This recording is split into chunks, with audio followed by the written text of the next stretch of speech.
Udah 2 tahun kita cerai, lu masih jadi tukang becak aja, Supri. Emang dasar pria miskin lu. Nih, kenalin, suami baru gue. Biar tua gini, tapi dia DPR. Jadi banyak duit. Assalamualaikum warahmatullahi wabarakatuh. Bayangkan, di tengah hiruk pikuk pasar tradisional, seorang tukang becak miskin bernama Supri dihina habis-habisan oleh mantan istrinya, yang kini hidup mewah sebagai istri dari seorang anggota DPR. Pekerjaan Supri yang hanya sebagai tukang becak itu direndahkan, diremehkan, bahkan ditertawakan oleh wanita yang dulu pernah ia cintai, bersama dengan suami barunya. Udah 2 tahun kita cerai, lu masih jadi tukang becak aja, Supri. Emang dasar pria miskin lu. Nih, kenalin, suami baru gue. Biar tua gini, tapi dia DPR. Jadi banyak duit. Namun siapa sangka, di balik hinaan itu, takdir justru sedang memainkan perannya. Suatu hari, sebuah flash disk kecil yang jatuh ke becak Supri menjadi awal dari terungkapnya sebuah rahasia besar. Sebuah rahasia yang berhubungan langsung dengan identitas asli dari suami baru mantan istrinya. Sahabat semuanya, simak kisah ini sampai akhir. Sebuah kisah tentang seorang yang berprofesi sebagai tukang becak, yang ternyata jauh lebih mulia daripada mereka yang bekerja di gedung megah, memakai pakaian rapi, namun hatinya penuh tipu daya. Namun sebelum kita mulai cerita ini, mari tuliskan di komentar dari mana saja sahabat menonton cerita ini. Semoga yang subscribe channel Sudut Hikmah, kami doakan semoga dimudahkan segala urusannya, dilapangkan rezekinya, disehatkan badannya, dan dikabulkan segala hajat dunia akhirat oleh Allah Subhanahu wa Ta'ala. Amin ya Rabbal Alamin. Sekarang mari kita mulai ceritanya. Terik matahari siang itu jatuh tepat di tengah pasar tradisional, membuat udara bergetar pelan seperti asap panas yang naik dari wajan penggorengan. Supri berdiri di samping becaknya yang sudah tua. Besi-besinya berkarat, cat merahnya terkelupas, dan jok dudukannya mulai robek. Bajunya kusam, penuh noda keringat dan debu jalanan. Di pundaknya tergantung sehelai kain kecil yang sudah tipis, satu-satunya yang ia punya untuk mengusap keringat setiap hari. Hari itu berjalan seperti hari biasa bagi Supri. Menunggu penumpang, tersenyum kepada pedagang pasar, dan menghela napas setiap kali mengingat hidup yang terasa semakin jauh dari rencana. Tapi di balik tatapannya yang tenang, ada beban yang tak pernah diceritakan kepada siapapun. Suara mesin mobil mewah mendadak terdengar di pintu pasar. Beberapa orang menoleh, lalu bergumam dengan nada iri. Mobil hitam mengilap itu berhenti tepat di depan Supri. Dari dalam, seorang pria berjas rapi turun lebih dulu. Langkahnya mantap, wajahnya dingin, dan tatapannya menelusuri keramaian pasar, seperti seseorang yang terbiasa dihormati. Ia adalah Bram, anggota Dewan Daerah yang sedang naik daun. Pintu mobil sebelah kanan kemudian terbuka. Seorang wanita cantik turun sambil merapikan rambutnya. Wajahnya bersih, make up tipisnya memantulkan cahaya matahari. Dan pakaiannya jauh lebih mahal dibanding seluruh penghasilan Supri selama seminggu. Wanita itu menatap sekitar, lalu tatapannya berhenti pada satu titik. Supri. Kejutan kecil terpancar di wajahnya, diikuti senyum miring yang sulit dijelaskan. Wanita itu adalah Rara, mantan istri Supri. Beberapa pedagang mulai memperhatikan. Rara melangkah mendekat sambil tertawa kecil. Tangannya, dengan kuku rapi dan cat mahal, terangkat menunjuk ke wajah Supri. "Udah 2 tahun cerai," ucapnya dengan suara tinggi. "Tapi lu masih jadi tukang becak miskin aja ya, Supri?" Tawa Rara meledak keras. Bram hanya berdiri dengan tangan di saku celananya, menatap Supri seperti menilai seekor hewan di pinggir jalan. Beberapa pengunjung pasar ikut berhenti. Sebagian tertawa mengikuti suasana. Sebagian lagi hanya memperhatikan dengan wajah tidak enak. Supri tidak bergerak. tidak membalas. Matanya hanya menatap lurus ke arah tanah. Ujung kain lusuh di pundaknya bergoyang, pelan tertiup angin. Rara terus tertawa, seakan penghinaan itu membuatnya merasa lebih tinggi. Ia berputar sedikit agar Bram juga melihat jelas betapa menyedihkan mantan suaminya.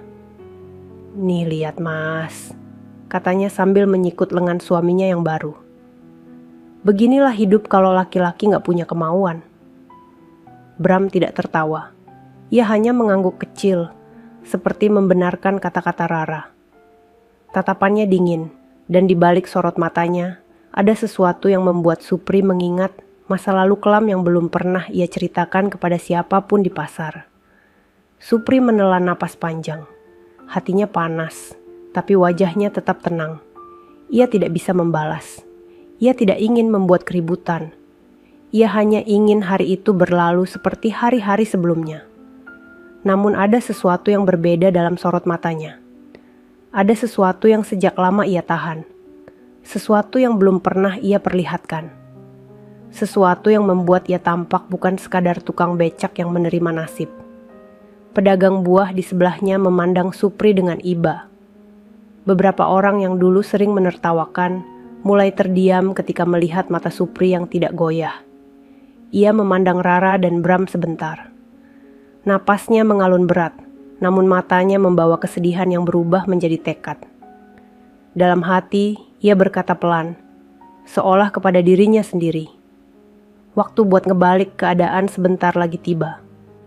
Suara itu tidak terdengar oleh siapapun. Tapi untuk pertama kalinya setelah 2 tahun, Supri merasakan nyala kecil di dadanya. Nyala yang akan membawanya ke jalan panjang yang tidak pernah ia bayangkan sebelumnya. Dan pasar yang panas hari itu menjadi tempat dimulainya perubahan, yang tak ada satupun orang duga. Malam turun pelan di atas kota kecil itu, membawa kesejukan yang tidak ditemukan Supri sepanjang hari. Lampu-lampu pasar mulai dipadamkan satu persatu, menyisakan hanya cahaya remang dari warung kopi yang masih buka. Supri duduk sendirian di bangku kayu dekat tempatnya mangkal, ditemani suara serangga malam yang bersahutan dan aroma tanah basah setelah hujan tipis sore tadi. Kepalanya masih penuh dengan cemoohan Rara yang terus terngiang, seperti gema yang sulit hilang dari telinga. Supri memejamkan mata, mencoba menarik napas panjang. Tapi rasa pedih itu tidak hilang, justru semakin menusuk ke dalam dada. Penghinaan hari ini terasa berbeda, bukan hanya menyakitkan, tapi seakan membuka pintu yang selama ini ia coba tutup rapat. Pintu itu adalah masa lalu. Dulu, sebelum hidupnya jatuh sedalam ini, Supri bukan tukang beca. Ia bekerja di sebuah perusahaan kontraktor yang menangani proyek jalan desa dan renovasi fasilitas umum. Ia bukan orang kaya, tapi cukup untuk menyewa kontrakan kecil, makan layak, dan menabung sedikit demi sedikit untuk masa depan bersama Rara, yang saat itu masih menjadi istrinya. Rara dulu tidak seperti sekarang.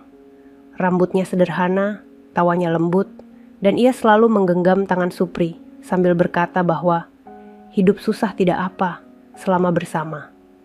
Supri percaya sepenuhnya pada kalimat itu. Ia bekerja keras, jarang mengeluh, hanya ingin membuktikan bahwa ia mampu memberi kehidupan lebih baik untuk wanita yang ia cintai. Sampai hari itu datang. Hari ketika namanya dicoret dari perusahaan dan hidupnya runtuh dalam sekejap. Semua bermula dari audit mendadak. Ada uang perusahaan yang hilang dari rekening proyek. Jumlahnya besar, cukup untuk membuat atasan naik pitam dan memanggil semua staf keuangan satu persatu. Supri, yang saat itu menjadi staf paling baru, langsung dijadikan tersangka utama. Tidak ada waktu membela diri. Tidak ada kesempatan menjelaskan. Di hadapan para petinggi, direktur proyek mengatakan bahwa hanya satu orang yang punya akses ke file keuangan minggu itu. Namanya Supri. Supri terdiam waktu itu. Ia tahu benar bahwa ia tidak pernah menyentuh dana apapun. Tapi bukti di layar komputer menunjukkan log masuk atas namanya. Lengkap dengan jam dan tanggal yang ia tahu betul bukan dirinya. Ada seseorang yang sengaja meminjam namanya. ada tangan kotor yang telah menjerumuskan dia. Dan tangan itu milik Bram. Supri masih ingat jelas pertemuan pertama dengan Bram, yang waktu itu belum menjadi tokoh publik terkenal. Bram sering datang ke kantor membawa jamuan, membicarakan proyek, dan berdiri dekat direktur layaknya rekan lama. Supri pernah melihat Bram memasuki ruang laporan ketika komputer menyala, tapi ia tidak pernah membayangkan bahwa kunjungan itu adalah awal dari musibah.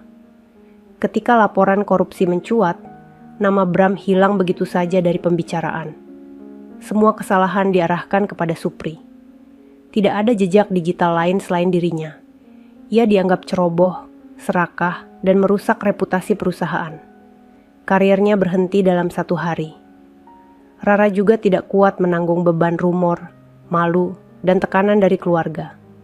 Hari demi hari wajahnya berubah, dari kasihan menjadi dingin, lalu menjadi tidak tahan.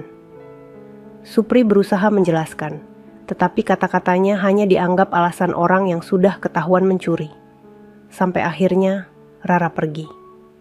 Sejak itu hidup Supri jatuh ke titik terbawah. Ia tidak punya pekerjaan, tidak punya uang, dan ditolak banyak perusahaan karena reputasinya tercoreng. Becak tua yang ia beli dari tetangga menjadi satu-satunya cara bertahan hidup. Di bangku pasar malam itu, Supri membuka map lusuh yang selalu ia simpan di bawah kursi becaknya. Di dalamnya ada beberapa lembar kertas fotokopi yang ia curi dari kantor sebelum dipecat. Bukti-bukti kecil yang dulu tidak cukup kuat untuk membuktikan apapun. Jari-jarinya menyentuh lembar itu dengan hati-hati. Tulisan angka dan tanda tangan palsu yang pernah menghancurkan hidupnya masih tampak jelas. Ia memandangi kertas itu lama, seakan menimbang apakah masih layak diperjuangkan setelah 2 tahun berlalu. Di kejauhan, suara pasar yang mulai hening membuat suasana semakin terasa menekan. Supri menggenggam map itu lebih erat, seakan memegang kendali terakhir dari harga dirinya. Ia tahu betul bahwa Bram telah mencuri segalanya darinya. Pekerjaan, nama baik, dan juga istrinya. Tetapi ada satu hal yang Bram tidak tahu. Supri masih menyimpan sebagian puzzle masa lalu itu. Dan hari ini, setelah penghinaan yang ia terima, puzzle itu mulai terlihat bentuknya kembali. Dengan napas berat, Supri menutup map dan memasukkannya ke dalam tas kecil berbahan kain. Tidak ada lagi keraguan dalam matanya. Malam itu, untuk pertama kalinya setelah sekian lama, ia memutuskan sesuatu. Ia tidak akan hidup sebagai korban selamanya. Dan tanpa ia sadari, keputusan itu akan membuka perjalanan panjang yang akan mengguncang nama besar yang selama ini berdiri di atas kegelapan. Pagi berikutnya, udara pasar masih lembab oleh sisa embun. Supri sudah duduk di becaknya sejak matahari baru naik setinggi atap warung. Hari itu tidak ada yang berbeda dari hari-hari sebelumnya, kecuali satu hal, map lusuh berisi bukti masa lalunya. Kini ia simpan lebih dekat ke tubuhnya, seolah menjadi bagian dari dirinya. Supri menggosok setang becaknya pelan, mencoba membersihkan sisa-sisa cat yang mengelupas. Ia ingin pikirannya tenang, tetapi bayangan wajah Rara yang menertawakannya kemarin masih menusuk. Ia mencoba mengalihkan pikiran, namun hatinya seperti membawa beban yang tidak terlihat. Lalu, tiba-tiba seorang lelaki muda yang mengenakan kemeja rapi berlari kecil ke arahnya. Wajahnya panik, nafasnya tampak memburu. "Bang, antar ke kantor Dewan Daerah. Cepat," ucapnya sambil membuka pintu becak tanpa menunggu jawaban. Supri mengangguk pelan dan mulai mengayuh. Dari cara bicara dan gaya pakaiannya, orang itu jelas bukan penduduk pasar. Di pangkuannya ada tas kerja hitam yang tampak penuh. Lelaki itu sibuk dengan teleponnya, berbicara cepat, seolah tenaga tak pernah berhenti. Selama perjalanan, becak Supri melaju melewati jalan yang mulai ramai. Lelaki itu terus mengomel tentang jadwal, rapat, dan dokumen yang harus ia serahkan. Terdengar jelas ia membicarakan nama yang membuat jantung Supri seolah berhenti berdetak. Nama itu adalah Bram. Supri merasakan dadanya mengeras. namun ia tetap mengayuh tanpa menunjukkan reaksi apapun. Lelaki itu tidak menyadari bahwa nama tersebut adalah kunci masa lalu yang menghancurkan hidup seseorang yang kini mengayuh becak di depannya. Saat becak melewati jalan yang sedikit berlubang, roda depan naik sedikit dan menghentak. Tas kerja lelaki itu terjatuh terbuka. Berkas-berkas berserakan. Ada beberapa amplop tebal, beberapa kertas tanda terima, dan sebuah flash disk kecil yang menggelinding hingga jatuh ke pojok kursi. Lelaki itu mengumpulkan semuanya terburu-buru. Tangan gemetarnya mengambil sebagian besar kertas, tetapi ia tidak menyadari satu benda kecil yang terselip di bawah dudukan kain becak yang sobek. Flash disk itu tetap diam di sana. Supri memperhatikan kejadian itu lewat sudut matanya. Ia tidak berkata apapun. Lelaki itu mengikat kembali tasnya, mengomel tentang betapa ia akan dimarahi Bram jika terlambat, lalu kembali menelepon seseorang dan menyuruh Supri mempercepat laju. Sesampainya di depan gedung Dewan Daerah, lelaki itu turun dengan langkah terburu-buru dan hanya melemparkan uang tanpa melihat Supri sama sekali. Begitu ia menghilang ke dalam gedung megah itu, Supri perlahan menunduk dan melihat ke pojok kursi becaknya. Flash disk kecil berwarna hitam itu masih ada di sana, belum tersentuh siapapun. Supri mengambilnya dengan hati-hati. Benda kecil itu terasa dingin di tangan, namun justru membuat darahnya berdesir hangat. Dalam sekejap, ia tahu bahwa ini bukan flash disk biasa. Jika berasal dari orang dalam kantor dewan, apalagi dekat dengan Bram, maka isinya bisa menjadi sesuatu yang sangat penting. Ia menggenggam flash disk itu erat, seolah memegang kunci pintu besar yang belum pernah dibuka selama 2 tahun terakhir. Tetapi hatinya berperang. Jika ia membuka ini, ia bisa terseret bahaya. Namun jika tidak, hidupnya akan tetap berjalan seperti sekarang, menarik becak dengan luka yang tidak pernah sembuh. Angin pagi bertiup melewati wajahnya, memberi kesejukan yang tidak biasa. Supri menatap gedung dewan itu lama, sebelum akhirnya ia berbalik dan kembali mengayuh becaknya menuju kos kecilnya. Ia tidak tahu bahwa langkah sederhana itu menjadi awal perubahan besar. Dan di dalam saku bajunya, flash disk hitam itu bergetar halus setiap kali ia mengayuh, seolah mengingatkan bahwa masa lalu dan masa depan kini berada dalam satu genggaman. Malam turun perlahan di kota kecil itu. Angin berhembus lembut, membawa aroma hujan yang belum turun sepenuhnya. Di kamar kos sempit yang dindingnya mulai mengelupas, Supri duduk di lantai dengan kaki terlipat, menatap laptop tua yang ia pinjam dari tetangga. Cahaya layar yang redup memantul di wajahnya yang kelelahan, seolah menyingkapkan semua beban yang selama ini ia simpan sendiri. Di depannya tergeletak flash disk hitam yang ia temukan di becak tadi pagi.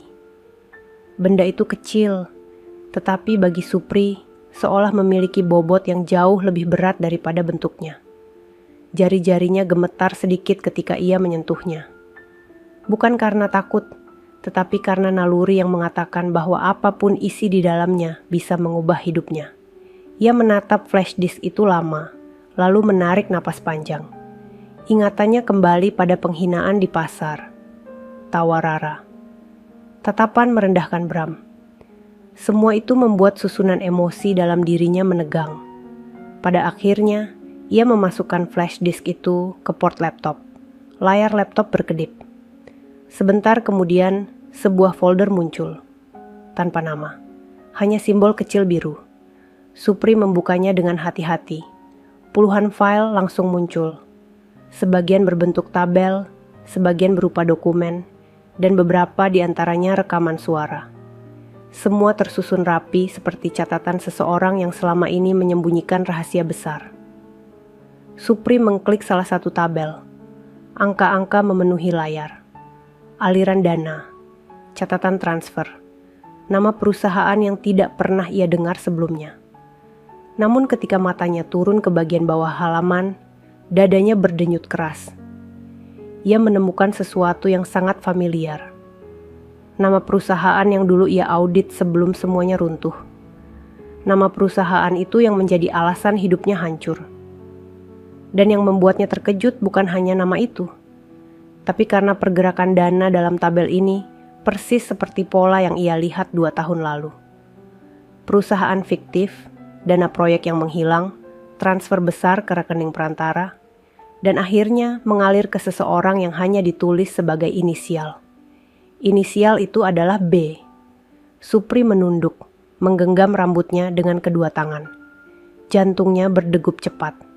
Ia ingat bagaimana ia pernah mencoba menjelaskan hal ini kepada atasannya, tetapi tidak didengar. Ia ingat bagaimana ia difitnah dan disingkirkan. Tetapi sekarang, di layar laptop kecil ini, ia melihat bukti yang jauh lebih jelas dibanding apapun yang ia miliki sebelumnya. Supris mengusap wajahnya, mencoba menenangkan diri. Ia membuka file rekaman suara di folder lain. Ruangan sunyi berubah menjadi penuh suara berat, seorang pria yang sedang berbicara dengan nada rendah. Supri mendengarkan baik-baik. Suara itu samar, tapi ia mengenal tekanan bicaranya. Ia mengenal caranya memberi instruksi. Ia pernah mendengar suara itu di kantor dulu, di ruangan direktur.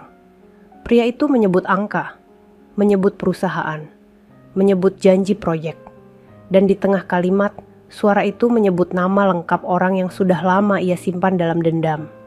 Nama itu adalah Bram. Flash disk itu berisi bukti yang jauh lebih kuat dari apapun yang Supri miliki selama ini. Bukan hanya tentang korupsi yang terjadi, tetapi juga bagaimana Bram mengatur semuanya dari balik layar. Inilah alasan mengapa Supri dulu dijebak. Bram membutuhkan seseorang yang bisa dijadikan kambing hitam.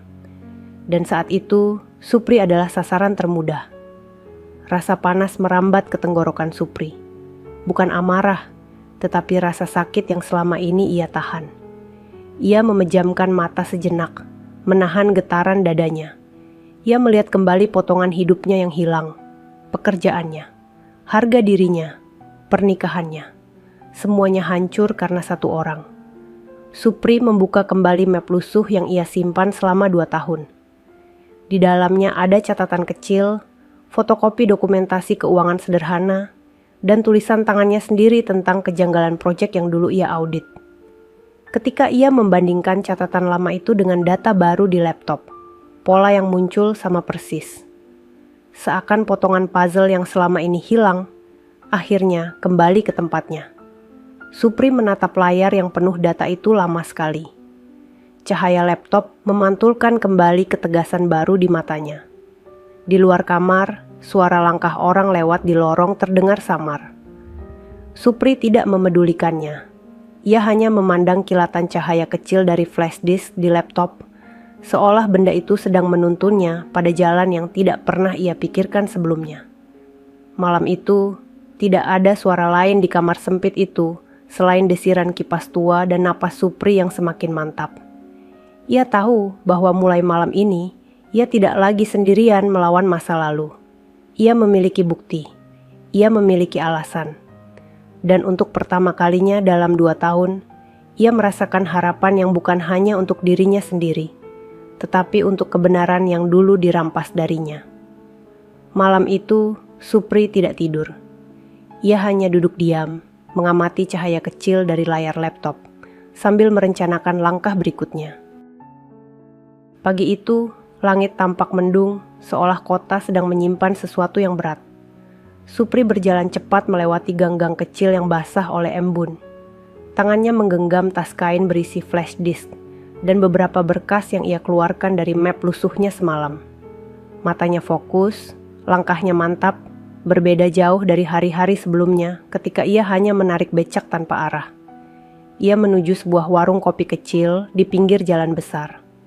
Warung itu sederhana, hanya meja kayu tua dan beberapa kursi plastik yang warnanya mulai memudar. Namun warung itu menyimpan satu hal yang sangat penting bagi Supri.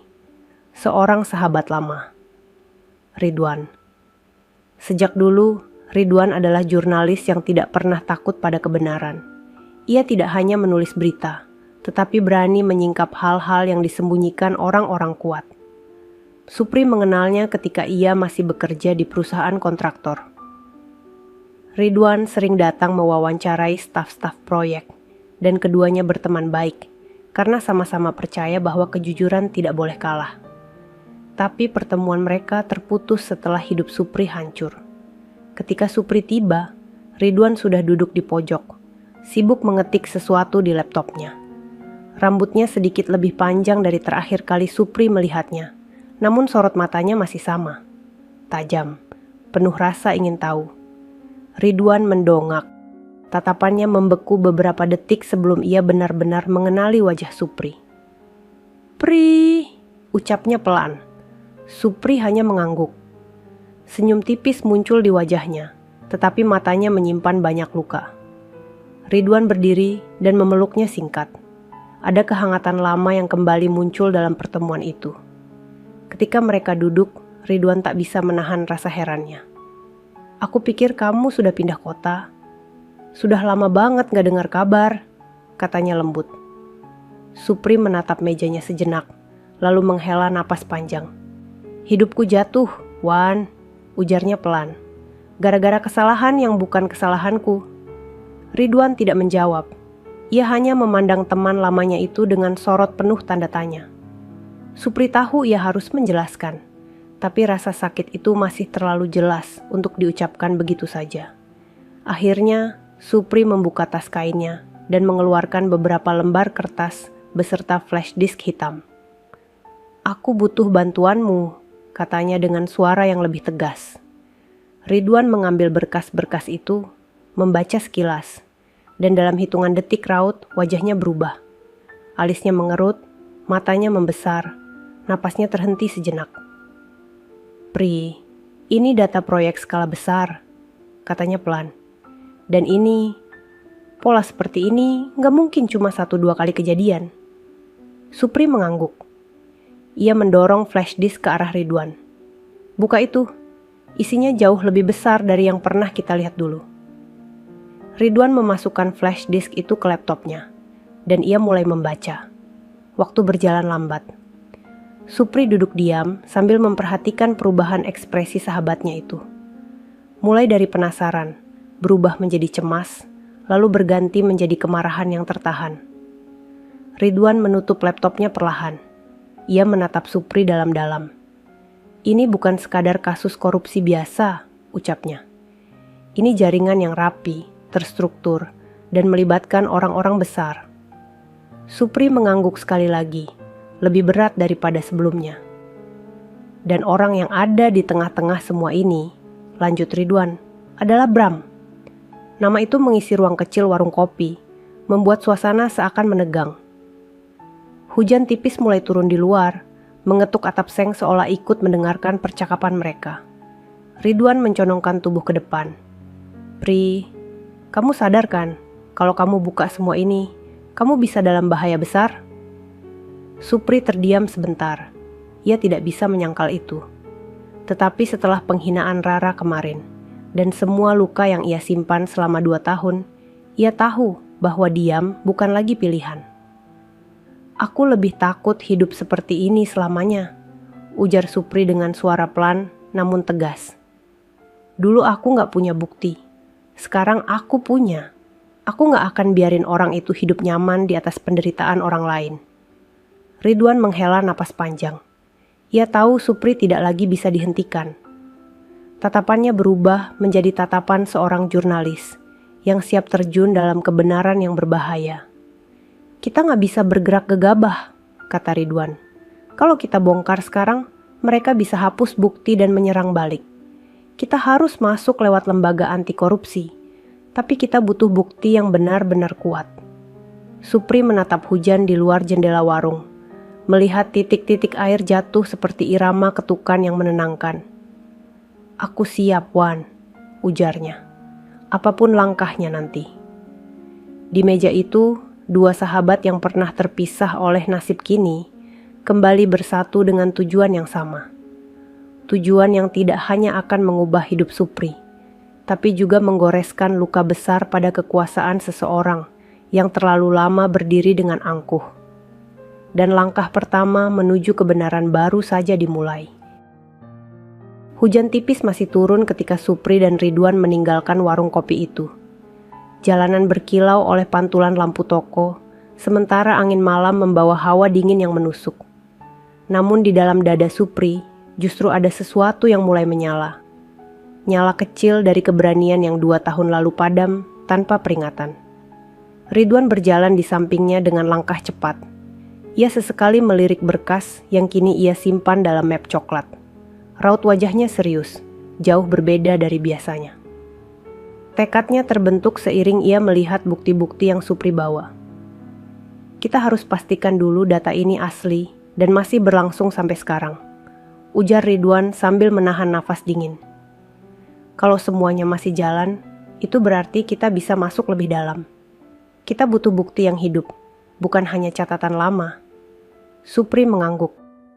Ada sedikit rasa takut, tapi tidak cukup kuat untuk membuatnya mundur. Ridwan membawa Supri menuju sebuah kawasan industri di pinggiran kota. Tempat itu dulu pernah menjadi lokasi proyek yang sempat diaudit Supri sebelum hidupnya hancur. Deretan gudang tua berdiri berjajar. Di antara bangunan besar yang gelap itu, beberapa terlihat aktif dengan lampu terang dan suara mesin yang samar dari dalam. Mereka berhenti di depan sebuah gudang besar yang cat luarnya mulai mengelupas. Di papan kecil dekat pagar, tertulis nama perusahaan yang sama, seperti yang muncul di tabel transfer dana di flash disk. Perusahaan itu seharusnya menjadi pemasok bahan bangunan besar. Namun ketika Supri dulu mencoba mendatangi alamatnya, gedung ini selalu tertutup dan tidak beroperasi. Tempat ini masih ada, gumam Ridwan. Dan lihat itu. Ia menunjuk ke samping bangunan. Ada 2 mobil hitam yang parkir. Tidak ada logo perusahaan. Tidak ada aktivitas resmi. Hanya 2 mobil dengan plat nomor yang tampak diganti baru. Supri merasakan bulu kuduknya berdiri. Ridwan mengambil ponselnya dan memotret dari kejauhan. Ini bukti kecil, tapi penting. Perusahaan fiktif tidak akan punya kendaraan operasional. Kalau ada mobil keluar masuk, artinya mereka masih aktif menyembunyikan aliran dana. Supri menelan napas ketika ia melihat pintu samping gudang terbuka sedikit. 2 pria keluar dengan mengangkat kardus besar. Mereka tidak mengenakan seragam. Gerak-geriknya cepat, gugup, seperti sedang bekerja dalam ketakutan. Salah satu dari mereka menyalakan rokok sambil mengomel soal rapat dengan seseorang bernama Bram. Supri menahan napas. Ridwan menepuk bahunya perlahan, memberi isyarat agar tidak bereaksi. Setelah mengambil beberapa foto lagi, mereka mundur perlahan dari lokasi dan menjauh sebelum terlihat. Dan itu baru 1, kata Ridwan setelah mereka cukup jauh. Masih ada 2 perusahaan lain yang tercantum dalam data. Kalau semuanya menunjukkan aktivitas mencurigakan, artinya data yang kamu temukan benar-benar hidup. Mereka pergi ke lokasi kedua, yaitu sebuah ruko 3 lantai di pusat kota. Dari luar, ruko itu terlihat sepi dan tertutup rapat. Namun saat Ridwan mengetuk pintunya pelan, terdengar suara gaduh dari dalam. Bunyi mesin pencetak, bunyi benda jatuh, dan percakapan dengan nada terburu-buru. Ruko itu seolah tempat yang tidak pernah ingin diketahui publik. Perusahaan yang katanya bergerak di bidang konsultan dan pengelolaan proyek, ujar Ridwan. Tapi dari dalam terdengar seperti orang sedang membereskan sesuatu dengan panik. Supri merasakan dadanya semakin berat. Semua tempat yang mereka datangi tidak menunjukkan tanda-tanda perusahaan resmi. Semuanya berbau pengerjaan cepat, pencucian data, dan sesuatu yang disembunyikan. Mereka kemudian menuju titik terakhir. Sebuah gudang kecil di belakang perumahan mewah. Gudang itu dijaga 2 orang yang terlihat jauh lebih profesional dibanding penjaga tempat sebelumnya. Mereka berdiri tegak, tubuh besar, tangan bersilang, dan sorot mata tajam mengawasi sekitar. Ridwan memotretnya dari balik mobil yang mereka sewa. 2 penjaga, gudang kecil, perusahaan baru yang tertera di data punya omset miliaran. Ini jelas gak normal. Supri menggenggam map di pangkuannya. Tangannya bergetar sedikit. Ia sadar apa yang sedang ia lihat bukan sekadar bukti umum, melainkan potongan hidup yang selama 2 tahun terakhir menghancurkan dirinya. Semua ini masih berjalan sampai sekarang, ucap Supri dengan suara hampir berbisik. Ridwan menatapnya dalam-dalam. Iya Pri, dan kamu mungkin orang pertama yang memiliki potongan data selengkap ini. Tapi kita nggak boleh gegabah. Masih banyak yang harus dikumpulkan kalau ingin menjatuhkan orang seperti Bram. Supri mengusap wajahnya, lalu menatap gedung-gedung gelap itu sekali lagi. Matanya tidak lagi penuh ketakutan. Ada tekad yang menyala, lebih kuat dari sebelumnya. Aku nggak akan mundur, Wan, katanya. Kalau aku berhenti sekarang, hidupku nggak akan berubah. Ridwan tersenyum tipis. Kalau begitu, kita lanjutkan. Besok kita mulai langkah berikutnya. Kita akan arahkan ini ke lembaga anti korupsi. Tapi kamu harus siap. Begitu kita buka sedikit saja, mereka pasti sadar ada yang sedang memantau. Malam semakin larut ketika mereka kembali. Hujan berhenti, menyisakan jalanan basah yang memantulkan lampu kota. Di dalam perjalanan pulang, Supri menatap keluar jendela, melihat bayangan dirinya di kaca. Bayangan seorang tukang becak. Tapi untuk pertama kalinya, ia tidak melihat sosok yang kalah. Ia melihat seseorang yang akhirnya akan memperjuangkan kebenaran yang dulu dirampas darinya. Pagi itu, kota terasa berbeda bagi Supri. Udara lebih dingin dari biasanya. Awan menggantung rendah, seakan langit ikut menahan napas untuk sesuatu yang lebih besar dari sekadar perjalanan seorang tukang becak. Supri berdiri di depan gedung besar berwarna abu-abu, dengan pilar tinggi dan pintu kaca yang memantulkan bayangannya sendiri. Gedung itu adalah lembaga anti korupsi. Tempat yang selama ini hanya ia lihat dari berita televisi warung kopi. Tempat yang biasanya menangani para pejabat tinggi, tetapi tidak pernah terlintas di kepalanya bahwa suatu hari ia akan berdiri di depan pintunya membawa bukti besar yang mungkin bisa mengguncang salah satu nama paling berkuasa di daerah itu. Ridwan berdiri di sampingnya. Laptop dan map berisi bukti berada dalam tas kulit yang ia jinjing erat. Sorot mata Ridwan serius, namun ada keyakinan yang jelas terlihat. Kita masuk pelan-pelan aja, Pri, ucap Ridwan. Jangan gugup, kamu cuma perlu jujur seperti biasa. Supri mengangguk. Meski begitu, ia bisa merasakan gemetar halus di ujung jemarinya. Bukan karena takut, tapi karena beratnya langkah hari ini. Langkah yang mungkin tidak bisa ia tarik kembali. Mereka melintasi pintu kaca. Di dalam, ruangan besar menyambut dengan suasana formal. Ada deretan kursi tunggu, papan pengumuman, dan meja layanan dengan petugas yang duduk rapi mengenakan seragam sederhana. Ridwan mendekat ke meja layanan. Selamat pagi, Pak. Kami ingin melaporkan dugaan korupsi besar terkait proyek infrastruktur, ujarnya. Petugas itu menatap mereka sekilas. Matanya turun ke arah pakaian Supri yang lusuh, lalu kembali ke Ridwan.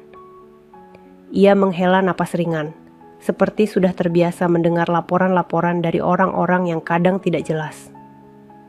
Boleh serahkan datanya, ujar petugas itu datar. Kami tampung dulu, nanti akan dipilah. Supri menatap Ridwan. Itulah kalimat yang ia takutkan. Kalimat yang terdengar seperti laporan mereka akan dimasukkan ke tumpukan puluhan laporan lain yang tidak pernah mendapat tindak lanjut. Ridwan menahan diri untuk tidak membalas dengan nada tinggi. Ia hanya memberikan map itu ke petugas.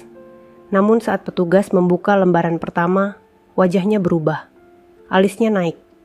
Ia membaca beberapa baris, lalu menegakkan tubuhnya.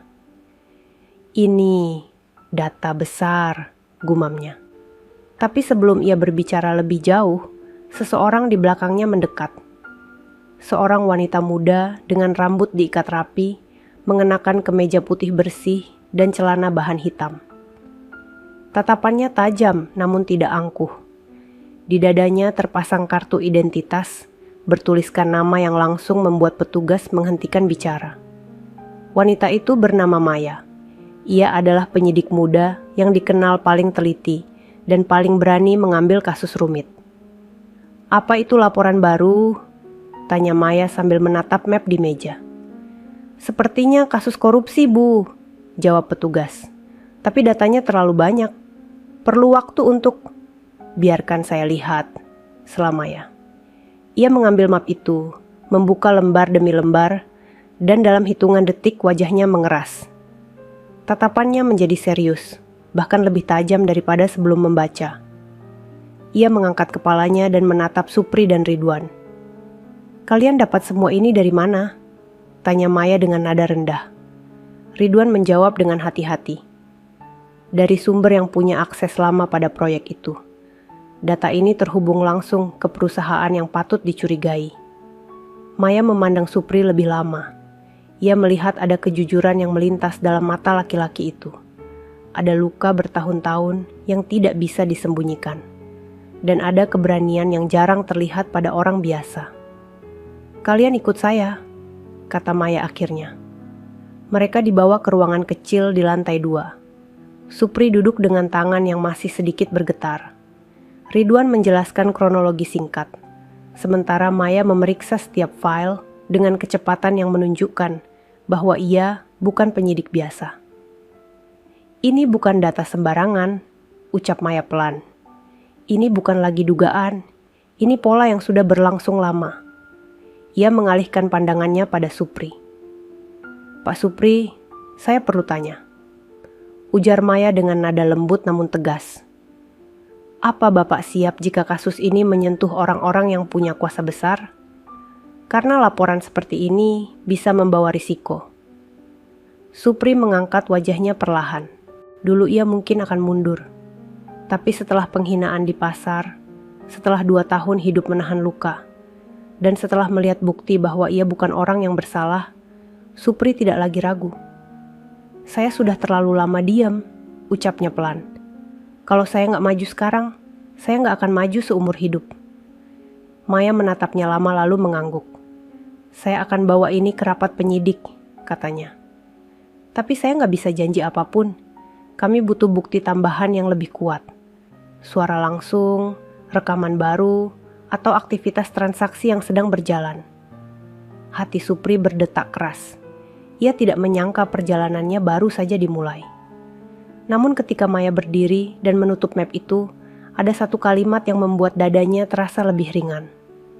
Pak Supri, ujar Maya sambil menatapnya. Terima kasih sudah datang ke sini. Tidak banyak orang berani mengambil langkah seperti ini. Langkah itu mungkin kecil, tetapi bagi Supri, pintu menuju masa depannya baru saja terbuka. Hujan besar turun malam itu ketika Supri kembali ke kosannya. Jalanan lengang, hanya suara air yang jatuh ke atap seng yang menemani langkahnya. Meskipun tubuhnya lelah, hatinya terasa lebih berat. Ia tahu bahwa membawa bukti ke lembaga anti korupsi bukan berarti semuanya akan berjalan mudah. Justru itulah titik di mana badai sebenarnya mulai terbentuk. Keesokan paginya, saat Supri kembali ke pasar untuk menarik becak, ia menyadari sesuatu yang berbeda. Biasanya para pedagang memanggilnya lebih dulu, meminta diantar barang atau sekadar membeli sayur. Namun hari itu, beberapa dari mereka hanya melirik lalu membalikkan tubuh. Ada yang berbisik pelan, ada pula yang menatapnya dengan sorot curiga. Supri tidak mengerti, sampai seorang bapak tua penjual sayur mendekat dengan wajah cemas. Pri, ucapnya perlahan. Kamu hati-hati, pagi ini ada orang-orang keliling pasar nyebarin kabar gak enak tentang kamu. Supri mengerutkan kening. Kabar apa, Pak? Bapak itu menelan ludah, lalu berkata pelan, seakan takut ada yang mendengar. Mereka bilang kamu itu mantan narapidana. Katanya kamu pernah nyolong duit kantor. Katanya kamu bahaya dan bisa nipu orang. Supri terdiam. Kata-kata itu menusuk tepat di luka lamanya. Ia sudah pernah dituduh mencuri. Ia dihancurkan oleh tuduhan itu. Dan sekarang, fitnah yang sama muncul lagi. Tetapi dengan nada yang jauh lebih kejam. Orang-orang yang lewat mulai menghindari tatapannya. Beberapa ibu-ibu bahkan menggenggam tas mereka lebih erat ketika melihat Supri. Ada juga yang berbisik, menunjuk ke arah Supri dan tertawa sinis. Aku tahu kamu gak kayak gitu, Pri, lanjut bapak tua itu. Tapi orang pasar ini gampang percaya omongan. Apalagi kalau yang ngomongin orang-orang rapi naik mobil. Tiba-tiba semuanya jelas. Bram sudah bergerak. Jika Supri mulai mendekati kebenaran, maka cara termudah untuk menghentikannya adalah menghancurkan reputasinya lebih dulu. Bram tidak butuh bukti untuk menyerang. Ia hanya butuh menyebarkan cerita. Dan cerita yang buruk selalu lebih cepat menyebar daripada fakta. Supri menunduk dalam-dalam. Udara pasar terasa menyesakkan. Kakinya lemas, seakan semua kekuatan yang ia bangun beberapa hari terakhir runtuh begitu saja.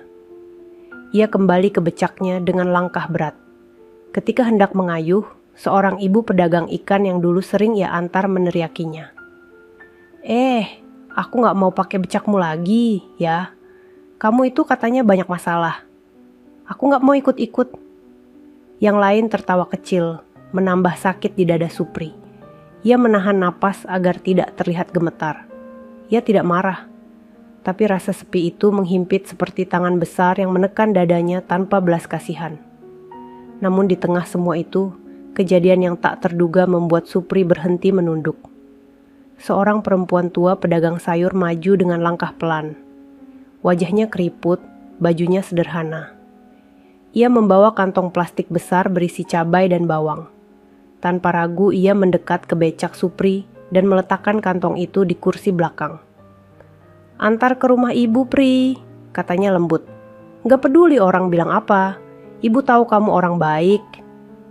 Suara itu membuat pasar yang bising terasa seperti mendadak sunyi.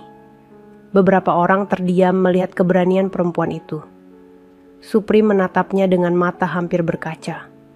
Dalam hidupnya yang penuh kemalangan, tidak banyak orang yang masih percaya padanya tanpa ragu. "Terima kasih, Bu." Suara Supri bergetar. "Ibu gak percaya gosip," jawab wanita itu. "Kalau orang-orang mau menilai berdasarkan omongan orang kaya, biar saja. Yang ibu tahu, kamu kerja tiap hari buat hidup. Itu sudah cukup." Supri mengusap mata cepat-cepat. Ia tidak ingin terlihat lemah, tapi dukungan kecil itu seperti menahan tubuhnya yang hampir jatuh. Saat ia mulai mengayuh becak, ia melihat beberapa pedagang lain mulai terlihat ragu. Mereka tidak ikut menertawakan lagi. Mereka hanya diam, memperhatikan dengan mata yang perlahan berubah. Fitnah memang menyakitkan, tetapi kebenaran dalam perilaku seseorang jarang bisa ditutupi selamanya. Di perjalanan menuju rumah perempuan itu, Supri menatap langit mendung. Ada perasaan baru yang tumbuh dalam dirinya.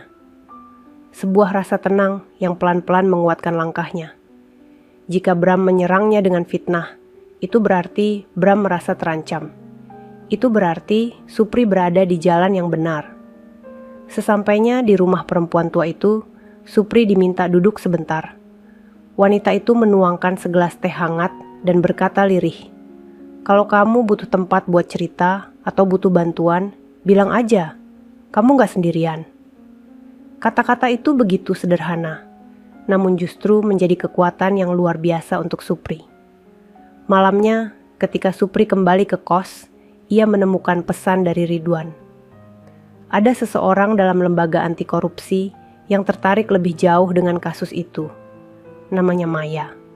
Dan besok, Maya ingin bertemu empat mata dengan Supri. Sore itu, langit tampak merah keemasan ketika matahari mulai tenggelam di balik gedung-gedung tua. Supri berjalan menyusuri trotoar kota dengan langkah hati-hati. Ridwan sudah lebih dulu tiba di warung kopi tempat mereka janjian dengan Maya, penyidik yang kemarin menangani laporan mereka. Warung itu sederhana, tapi lokasinya cukup tersembunyi di sudut kota. Tempat yang aman untuk berbicara tanpa menarik perhatian orang lain. Supri menarik kursi kayu di dekat Ridwan, duduk dengan napas pelan. Tidak lama kemudian, Maya masuk. Ia mengenakan pakaian santai, rambutnya diikat rendah, dan wajahnya tampak lebih lembut dibanding saat bertugas di kantor. Namun sorot matanya tetap tajam, menandakan bahwa ia datang bukan untuk basa-basi. Maya duduk di hadapan mereka. Ia membuka map kecil yang dibawanya, lalu menatap Supri seolah ingin memastikan bahwa lelaki yang duduk di hadapannya ini benar-benar siap untuk apa yang akan ia katakan. "Pak Supri," ujar Maya dengan suara rendah, "data yang Bapak bawa bukan hanya penting, tapi sangat besar dampaknya. Saya sudah mengajukan ini dalam rapat internal, dan sebagian penyidik setuju bahwa kita harus mengambil langkah besar." Supri menahan napas. Ia mengangguk pelan. "Tapi," Maya melanjutkan, "kami tidak bisa hanya mengandalkan data lama dan tabel transfer. Untuk membuka penyelidikan resmi, kami butuh bukti langsung. Bukti yang tidak bisa dibantah oleh siapapun." Supri menatapnya bingung. "Bukti seperti apa, Bu?" Maya saling bertukar tatap dengan Ridwan, seakan menimbang apakah kalimat berikutnya terlalu berat untuk disampaikan. Lalu ia berkata dengan tenang namun tegas, "Kami butuh bukti bahwa Bram sendiri terlibat langsung.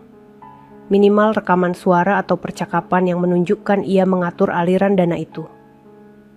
Supri terdiam. Ia menyadari bahwa yang diminta bukanlah tugas kecil. Mengambil rekaman dari orang yang begitu kuat seperti Bram bukanlah hal yang bisa dilakukan sembarangan. Namun Maya belum selesai. "Sekarang kami sedang memantau pergerakan beberapa perusahaan yang terhubung dengan data Bapak. Tapi mereka semakin hati-hati. Mereka tahu ada pihak yang mulai mengungkap. Mereka pasti akan memperketat operasi." Ridwan menambahkan, "Pri, kalau kita mau maju, kita butuh sesuatu yang tidak bisa mereka sangkal. Kita harus dapatkan suara Bram sendiri." Supri menggenggam tangannya di bawah meja. Keringat dingin muncul di telapak tangan. Ia ingat dengan jelas bagaimana Bram berdiri angkuh di pasar. Orang seperti itu tidak akan mudah didekati, apalagi direkam saat berbicara tentang sesuatu yang bisa menghancurkan dirinya. Namun Maya kemudian berkata sesuatu yang membuat suasana berubah. "Pak Supri, Bapak punya posisi yang tidak dimiliki siapapun." Supri menatap Maya dengan bingung. "Bapak bekerja sebagai tukang becak," lanjut Maya. "Lingkungan Bapak berbeda dari kebanyakan orang. Bapak bisa berada dekat lokasi-lokasi penting tanpa menimbulkan kecurigaan. Tidak ada orang besar yang memperhatikan tukang beca. Mereka anggap Bapak tidak berbahaya." Kata-kata itu mengenai tepat sasaran. Supri merasakan dadanya bergetar. Sakit, tapi benar. Justru itulah yang membuat tugas ini mungkin. "Kalau Bapak bersedia," ucap Maya, menatapnya dalam, "kami ingin Bapak membantu kami mendapat rekaman itu. Kami akan memberikan alat kecil. Bapak hanya perlu mendekat ke percakapan yang tepat. Tidak harus berbicara dengan Bram langsung, cukup mendengar. Kami tahu caranya." Ridwan menelan ludah. "Pri, kamu gak wajib lakukan ini. Tapi kalau kita berhasil, kamu bisa bersihkan namamu. Kamu bisa jatuhin orang yang dulu bikin hidupmu hancur." Supri menunduk. Dalam hati, ia kembali melihat 2 tahun hidupnya yang hilang. Rara pergi. Pekerjaan hilang. Harga diri jatuh. Semua karena satu orang yang memanipulasi keadaan dan menyembunyikan kejahatannya. Ia mengangkat wajahnya perlahan. "Apa alat itu aman?" tanya Supri pelan. Maya mengangguk. Ia mengambil sebuah benda kecil dari tasnya dan meletakkannya di meja. Ukurannya sebesar koin, tipis, hitam, dan nyaris tidak terlihat seperti perangkat perekam. "Ini hanya alat bantu," kata Maya. "Bapak tidak perlu melakukan apapun selain berada di tempat yang tepat pada waktu yang tepat. Kami akan pantau sisanya." Supri menyentuh alat itu dengan ujung jarinya. Benda kecil itu terasa dingin, namun seperti membawa panas tekad yang mulai tumbuh di dadanya. Ia menarik napas panjang. "Baik," katanya dengan suara tegas yang bahkan membuat Ridwan menatap kaget. "Saya akan lakukan." Maya tersenyum kecil untuk pertama kalinya sejak bertemu mereka. Senyum yang tidak hanya menunjukkan profesionalisme, tetapi rasa hormat pada keberanian yang jarang ditemui. "Terima kasih, Pak Supri. Percayalah, langkah Bapak hari ini berarti besar. Untuk Bapak sendiri, dan mungkin untuk banyak orang yang tidak tahu bahwa hidup mereka dikendalikan oleh orang seperti Bram. Pertemuan itu berakhir menjelang malam. Ketika Supri berjalan pulang, ia merasa udara kota jauh lebih dingin dari biasanya. Tapi di dada ada api kecil yang kini menyala dengan terang. Untuk pertama kalinya, ia merasa bahwa dirinya tidak hanya menarik becak. Ia sedang menarik kembali hidupnya sendiri. Pagi itu, embun masih menempel di kaca jendela kos ketika Supri membuka matanya. Ia tidak tidur nyenyak semalam. Gambar wajah Bram, suara Maya, dan alat perekam kecil itu terus berputar dalam kepalanya. Tapi di balik rasa takut, ada keberanian yang perlahan tumbuh seperti akar kecil yang menembus tanah keras. Supri meraba alat perekam di dalam kantong bajunya. Benda itu ringan, tetapi beban tanggung jawabnya terasa berat. Hari ini ia mulai melakukan sesuatu yang tidak pernah ia bayangkan. Ia, seorang tukang becak, akan memasuki lingkaran orang-orang yang tidak pernah menganggapnya ada.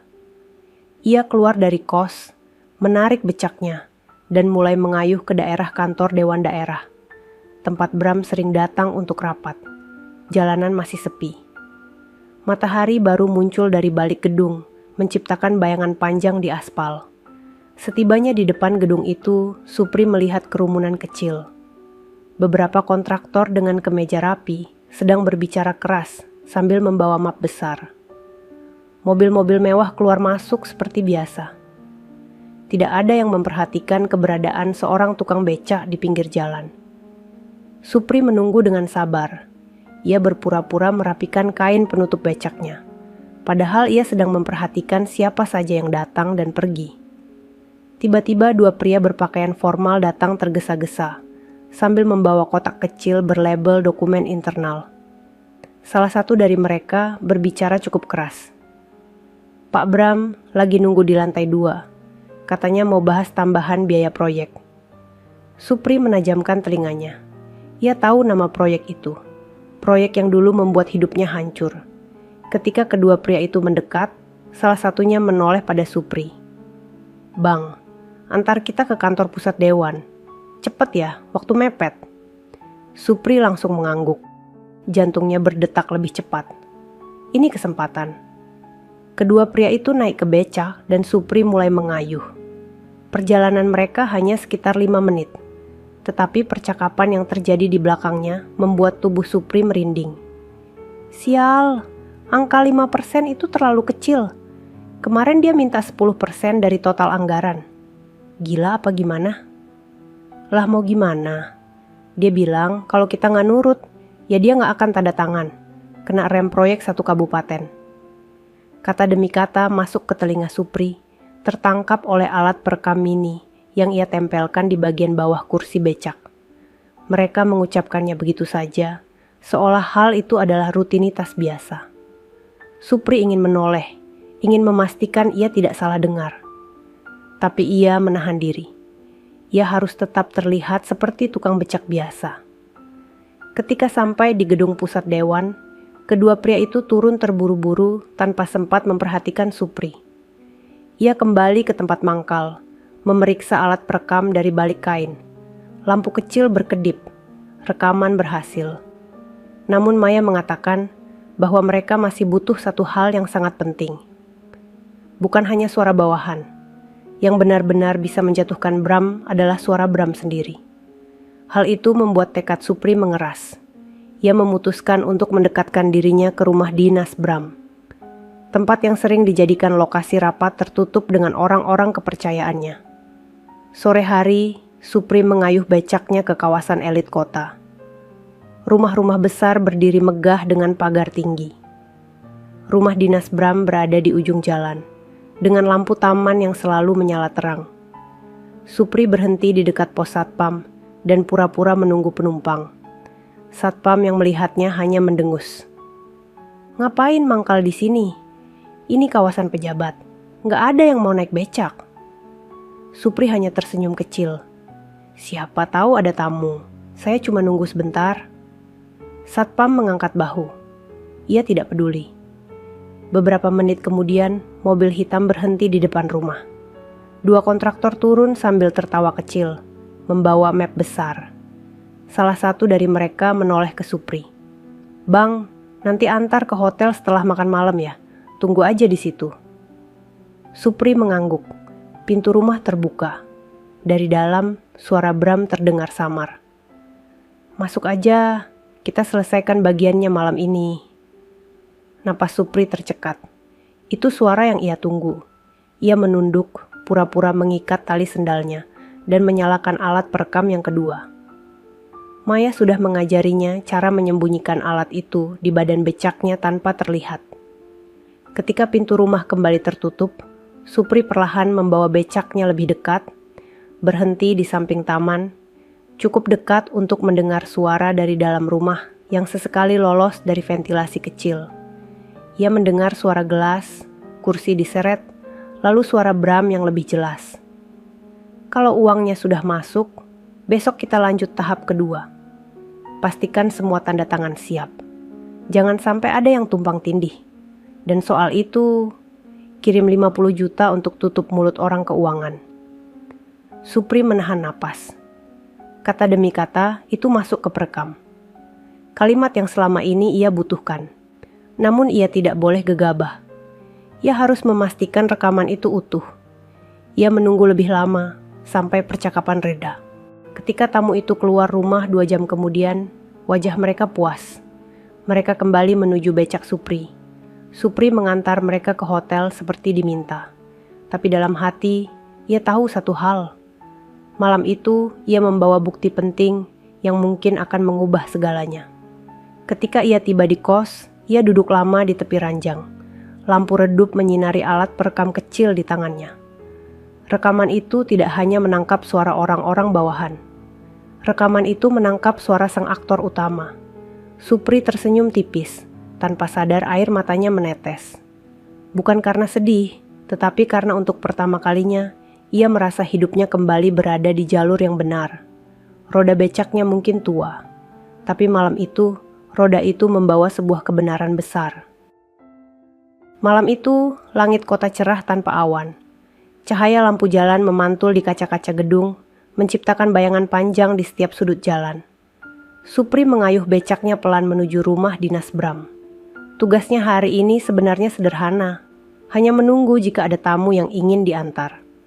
Namun ia tahu bahwa tempat itu adalah pusat segala pergerakan gelap yang selama ini merampas hidupnya. Ketika ia tiba, suasana rumah Bram tampak berbeda. Lampu-lampu taman menyala lebih terang dari biasanya. Dari balik pagar, terdengar suara musik lembut dan tawa perempuan. Rupanya Rara sedang mengadakan arisan malam bersama teman-teman kaya barunya. Supri berhenti di luar pagar, menepikan becak dengan hati-hati. Ia tidak berniat masuk. Ia hanya ingin berada cukup dekat apabila ada percakapan penting yang bisa ia dengar. Pintu depan rumah terbuka lebar. Dari jarak tempat Supri berdiri, ia bisa melihat para tamu wanita bergaun mewah keluar masuk sambil membawa hadiah dan makanan. Mereka tertawa keras, membicarakan barang-barang mahal dan kehidupan yang jauh dari kenyataan orang kecil seperti Supri. Lalu suara yang paling ia kenal muncul. Rara. Ia tertawa keras sambil berjalan bersama 2 temannya. Gaunnya berkilau terkena lampu, rambutnya disanggul rapi, wajahnya dipenuhi senyum sombong yang tidak pernah ia miliki ketika masih menjadi istri Supri. "Kalian lihat tuh," ucap Rara sambil menunjuk ke arah Supri. "Mantan gue, masih aja jadi tukang becak. Untung gue cerai. Kalau enggak, hidup gue gak bakal kayak aku sekarang." Teman-temannya langsung tertawa. Supri turun menunduk. Hatinya panas, tapi ia menahan diri. Penghinaan itu bukan hal baru, tetapi setiap kata dari mulut Rara tetap terasa menusuk. "Rara, kamu jahat banget sih," sahut salah satu temannya sambil tertawa cekikikan. "Tapi ya benar juga, udah paling tepat kamu nikah sama Pak Bram." Rara menatap Supri lagi, kali ini dengan tatapan penuh kemenangan. "Emang, suami gue sekarang orang besar. Gimana mau balik sama orang kayak dia?" Supri meremas kain penutup becaknya pelan. Ia menahan diri agar wajahnya tidak terlihat terluka. Namun di balik tatapan diam itu, ada api yang semakin membara. Beberapa tamu wanita kemudian meminta Supri mengantar mereka ke mobil dan hotel. Mereka memanggilnya dengan nada perintah, bukan permintaan.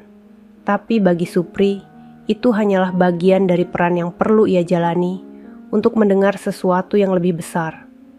Setelah semua tamu pergi, suasana rumah perlahan berubah. Musik berhenti, lampu-lampu dalam sebagian dipadamkan. Yang tersisa hanyalah cahaya dari ruang kerja Bram, yang samar-samar terlihat dari jendela samping. Supri memperhatikan dari bawah pohon Kamboja dekat pagar. Ia tahu kesempatan itu akan datang. Sekitar pukul 9 malam, sebuah mobil hitam berhenti di depan rumah. 2 kontraktor turun, wajah mereka serius. Mereka membawa koper besar, lalu mengetuk pintu. Bram sendiri yang membukakan pintu, dan ia langsung mengajak mereka masuk ke ruang kerjanya.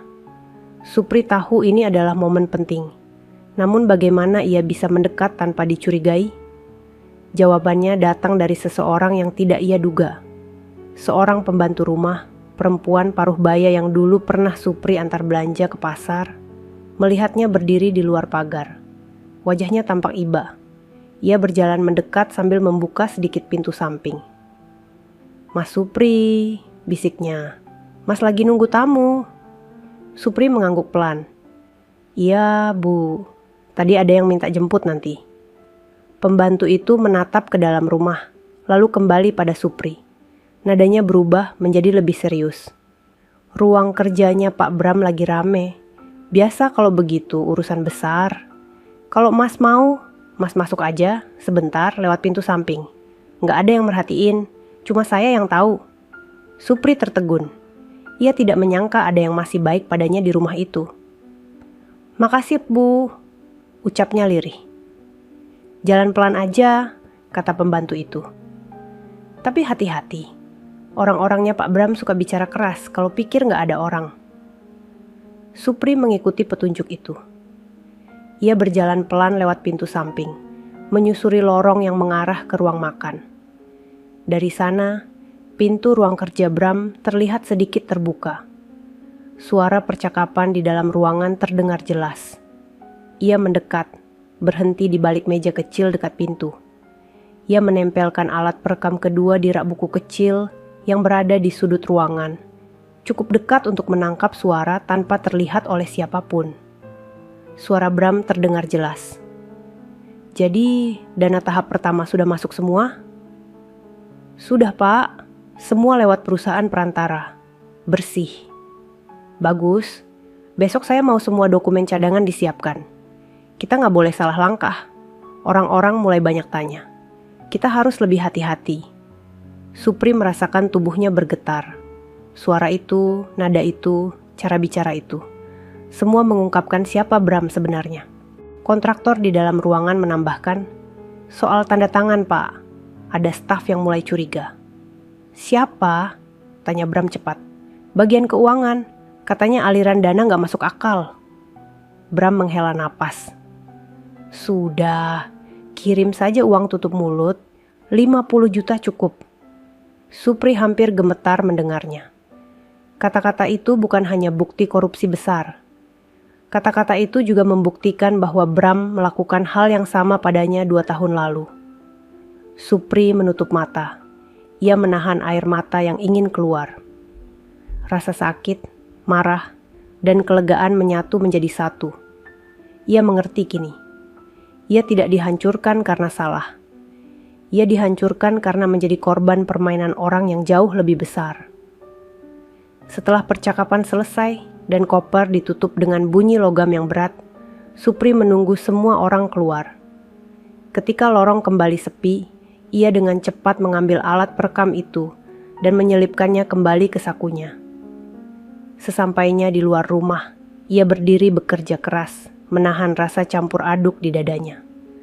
Udara malam terasa sangat dingin. Namun ia tahu, malam itu ia tidak pulang dengan tangan kosong. Ia membawa bukti yang selama ini tidak dimiliki siapapun.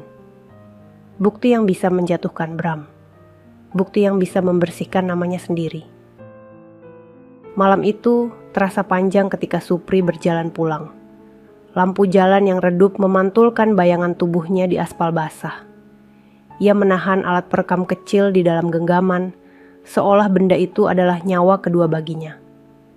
Napasnya masih belum stabil. Setiap langkah seperti menggema lebih keras dari biasanya. Sesampainya di kos, Supri menutup pintu pelan, lalu duduk di lantai sambil memejamkan mata. Rekaman suara Bram masih terngiang jelas di telinganya. Cara pria itu bicara tentang uang tutup mulut, proyek fiktif, dan rencana mengatur dana publik seakan bukan hal yang perlu disembunyikan. Seolah korupsi hanyalah pekerjaan harian yang dilakukan tanpa rasa bersalah. Supri mengusap wajahnya, mencoba menenangkan batinnya yang bergejolak. Ia tahu bahwa langkah selanjutnya sangat penting. Ia harus memastikan rekaman itu jelas, lengkap, dan aman. Dengan tangan sedikit gemetar, ia menyalakan laptop tua miliknya. Layar redup menyala perlahan. Supri memasukkan alat perekam itu, membuka folder rekaman, dan menekan tombol putar. Suara Bram langsung terdengar. Besok semua dokumen cadangan siap. Kita nggak boleh salah langkah. Suara itu begitu jelas, begitu tegas, hingga membuat bulu kuduk Supri berdiri. Ia memejamkan mata. Bukti itu nyata, tidak bisa dibantah. Semua yang ia alami, semua penderitaan yang ia telan selama 2 tahun, kini memiliki jawabannya. Saat rekaman terus berjalan, suara kontraktor terdengar lagi. Soal tanda tangan bagian keuangan, Pak. Kirimin 50 juta, suruh dia diam. Supri menahan napas. Rekaman itu benar-benar menangkap kalimat yang menunjukkan kesalahan fatal. Ia menoleh ke jendela kecil di kamarnya, memastikan tidak ada orang lewat. Malam itu harus aman. Rekaman ini terlalu berharga untuk jatuh ke tangan orang lain. Setelah memeriksa rekaman itu 2 kali, Supri memasukkan salinannya ke flash disk cadangan. Lalu ia mematikannya dan memasukkan semuanya ke tas kain kecil yang selalu ia bawa. Tidak lama kemudian, ponselnya bergetar. Nama Ridwan muncul di layar. Pri, Maya sudah siap ketemu. Katanya besok pagi sebelum jam kerja. Tempatnya yang aman. Dia bilang ini mendesak. Supri menjawab pelan. Baik Wan, aku siap. Pagi berikutnya, Supri pergi ke tempat yang Maya tetapkan. Sebuah ruangan kecil di lantai 2 kedai buku tua. Tempat itu tenang, nyaris tidak pernah ramai pengunjung. Cocok untuk pertemuan penting seperti ini. Ridwan sudah menunggu di meja pojok. Maya datang beberapa menit kemudian, mengenakan pakaian kantor yang sederhana. Namun dari sorot matanya, Supri tahu ia tidak datang hanya untuk memeriksa data. Pak Supri, panggil Maya sambil duduk. Bagaimana hasilnya? Supri membuka tas kainnya. Ia mengeluarkan alat perekam dan flash disk cadangan. Tangannya bergetar ringan, tetapi ia tidak lagi ragu. Ia mendorong benda itu ke meja. Saya dapat rekaman suara Bram, ujarnya pelan. Maya menatap benda itu seolah sedang melihat sesuatu yang jauh lebih besar daripada ukuran kecilnya. Ia mengambil perekam, memasangnya ke laptop kecil yang ia bawa, lalu memutar rekamannya. Supri dan Ridwan duduk diam. Hanya suara Bram yang memenuhi ruangan kecil itu. Ia menatap Supri dengan mata membesar. Ada keterkejutan, ketegangan, dan rasa tidak percaya bercampur menjadi satu. Pak Supri, Maya berbicara sangat pelan. Bukti ini bukan cuma kuat, ini bisa membuka pintu untuk operasi besar. Dengan rekaman ini, kami bisa masuk lebih jauh. Kami bisa memantau aliran uang, mengamati transaksi, mengatur waktu yang tepat untuk operasi tangkap tangan. Supri menelan napas berat. Ia tidak menyangka bahwa berdiri diam di luar rumah Bram semalam bisa menghasilkan sesuatu sebesar ini. Ridwan tersenyum lebar, tetapi suaranya tetap pelan. Pri, kamu baru saja buat langkah yang gak semua orang berani lakukan. Maya menutup laptopnya perlahan, lalu memandang keduanya. Saya akan bawa ini langsung ke pimpinan unit. Namun saya perlu kalian tahu satu hal. Setelah hari ini, kami akan bergerak cepat. Bram pasti akan merasa ada yang mengawasi. Jadi Pak Supri harus berhati-hati. Jangan lakukan hal baru tanpa instruksi kami. Supri mengangguk. Ia paham benar bahwa langkah berikutnya penuh risiko. Namun satu hal jelas, ia tidak lagi sendiri. Ia tidak lagi berjalan tanpa arah. Ia kini berada di tengah pergerakan besar yang mungkin mengubah semuanya. Hidupnya, nama baiknya, dan kehidupan orang-orang kecil yang selama ini tidak pernah punya suara. Ketika mereka keluar dari ruangan buku itu, angin pagi terasa lebih segar dari biasanya. Supri menatap langit yang mulai cerah. Untuk pertama kalinya, warna biru itu terlihat berbeda. Seolah dunia memberi tanda bahwa hari-hari besar sedang mendekat. Hari itu, kota terasa lebih ramai dari biasanya. Spanduk besar dipasang di halaman gedung Dewan Daerah. Wartawan berkumpul membawa kamera. Para pegawai mondar-mandir, wajah mereka sibuk seolah sedang menyiapkan acara besar. Di tengah keramaian itu, Bram berdiri sebagai pusat perhatian. Jasnya rapi, senyumnya percaya diri, dan sikapnya tegak seperti seseorang yang yakin dirinya tak tersentuh oleh siapapun. Ia akan mengadakan konferensi pers untuk mengumumkan proyek baru, yang katanya akan membawa perubahan besar bagi masyarakat. Sebuah pencitraan yang sempurna untuk mengalihkan perhatian dari rumor yang mulai beredar di belakang layar. Supri berada jauh di belakang kerumunan, berdiri di samping becaknya. Ia mengenakan pakaian lusuh yang sama seperti hari-hari sebelumnya, sehingga tidak ada satupun yang memperhatikan keberadaannya. Orang melihatnya hanya sebagai tukang becak yang lewat. Padahal hari itu, Supri bukan sekadar pengayuh becak. Ia adalah mata yang mengawasi. Maya sudah menghubungi Supri pagi tadi. Suaranya tegang namun penuh keyakinan. Pak Supri, operasi akan dilakukan hari ini. Tim sudah siap. Begitu transaksi dilakukan, kami bergerak. Bapak cukup tetap berada di sekitar gedung. Kalau terjadi sesuatu yang gak terduga, Bapak adalah orang pertama yang bisa melihat dan memberi tanda pada kami. Supri mengangguk waktu itu. Dan kini ia berdiri tepat di depan gedung, menyamarkan dirinya dalam hiruk-pikuk acara. Bram naik ke podium. Kamera menyala. Para wartawan mulai mengambil gambar. Ia tersenyum lebar, berbicara dengan suara lantang. Kita membuka babak baru bagi pembangunan kota ini. Proyek ini akan memberikan manfaat besar bagi rakyat dan memperkuat fondasi masa depan kita. Pidatonya seperti biasa. Manis, penuh janji, dan kosong. Ridwan berada di antara wartawan, memegang kamera ponsel dengan posisi strategis. Maya dan tim lembaga anti korupsi menyebar di sekitar gedung, menyamar sebagai staf, wartawan baru, dan pegawai teknis. Semua bergerak seperti bagian dari satu rencana besar yang disusun dengan hati-hati. Ketika pidato selesai, tepuk tangan menggema. Bram turun dari podium, disambut oleh beberapa kontraktor yang langsung mengajaknya menuju ruangan rapat kecil di belakang gedung. Disitulah transaksi terakhir akan dilakukan. Penyerahan uang dengan nomor seri yang sudah ditandai oleh tim Maya. Supri memperhatikan dari kejauhan. Ia merasakan jantungnya berdetak lebih cepat. Udara terasa lebih tipis, seakan waktu ikut menahan napas.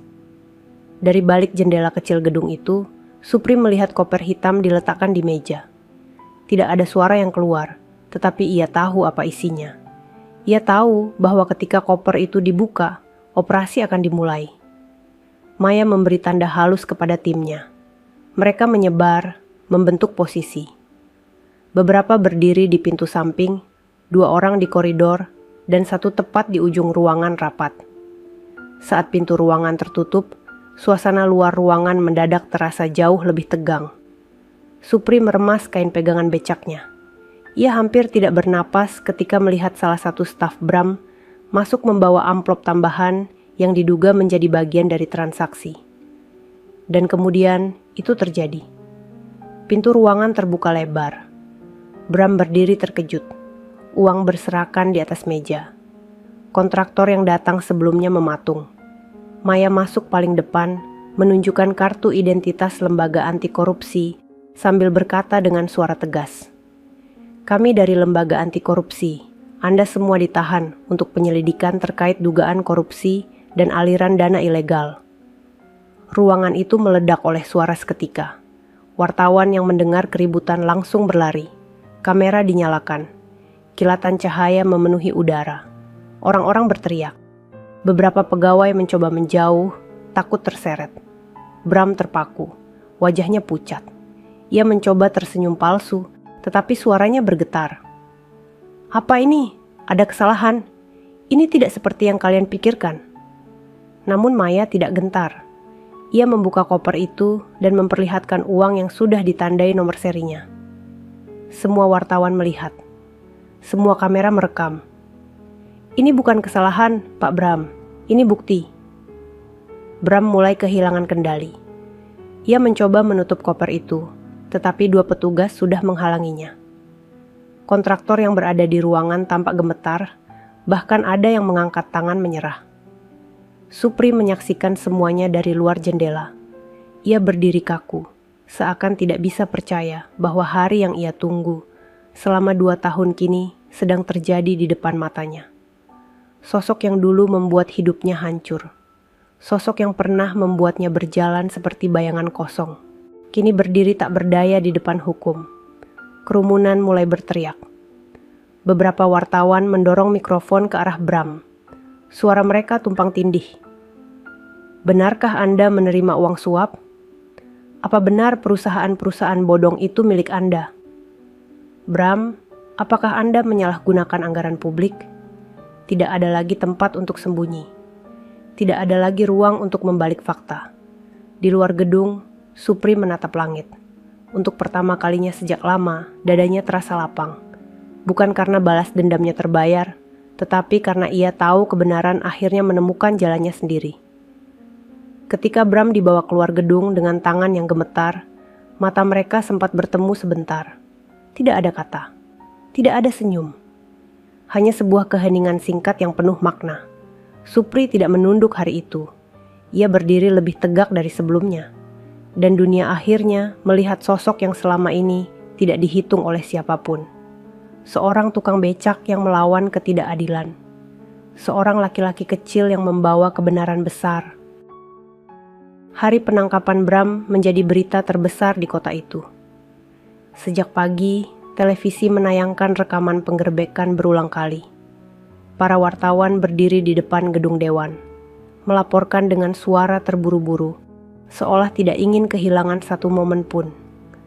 Nama Bram yang dulu dielu-elukan sebagai pejabat bersih, kini berubah menjadi pusat skandal besar. Di pasar tempat Supri bekerja, suasana mendadak ramai oleh bisik-bisik. Katanya ditangkap karena suap. Mungkin itu sebabnya uang proyek sering tiba-tiba hilang. Aduh, gak nyangka ya. Selama ini kelihatannya baik. Tetapi yang lebih mengejutkan adalah satu rumor baru yang tersebar cepat. Katanya ada orang kecil yang bantu bongkar semuanya. Siapa? Nggak jelas. Cuman dibilang tukang becak. Serius? Tukang becak bisa jatuhin pejabat? Supri mendengar semua itu sambil duduk di becaknya. Ia tidak menanggapi. Ia tidak ingin terlihat bangga, juga tidak ingin membanggakan diri. Namun dada kecilnya terasa hangat setiap kali mendengar kata itu. Tukang becak. Untuk pertama kalinya, kata itu tidak terdengar seperti hinaan. Ridwan datang siang hari dengan wajah penuh semangat. Ia membawa koran yang memuat berita besar di halaman depan. Foto Bram yang diborgol terpampang jelas. Judulnya besar. Pejabat terkenal terlibat praktik suap. Sumber berani mengungkap Ridwan menyodorkan koran itu ke Supri. "Pri, ini baru awal," katanya sambil tersenyum. "Maya tadi bilang kalau rekamanmu adalah salah satu bukti terkuat. Tanpa itu, mereka nggak akan bisa bergerak secepat kemarin." Supri tidak langsung menjawab.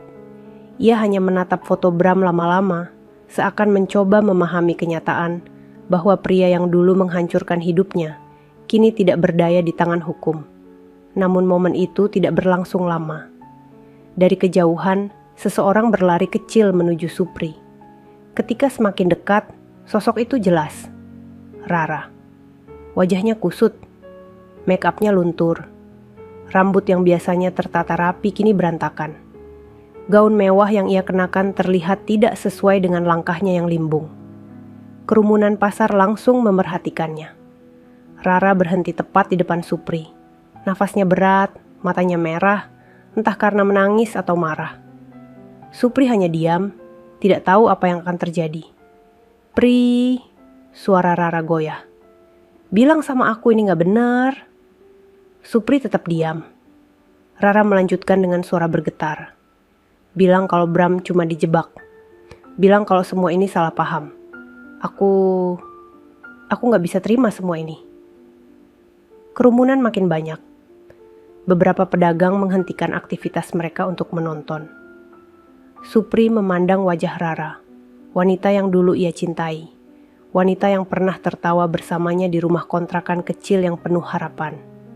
Wanita yang memilih pergi ketika hidup Supri jatuh. Kini ia berdiri dengan mata penuh ketakutan. Takut kehilangan kenyamanan hidup. Takut menghadapi kenyataan bahwa suaminya bukan pria baik seperti yang ia banggakan. Supri menarik napas pelan. "Rara," suaranya lembut tapi tegas. "Apa yang kamu lihat kemarin itu kebenaran. Aku gak perlu bilang apapun. Semua rekamannya jelas." Rara menggigit bibirnya, menahan air mata.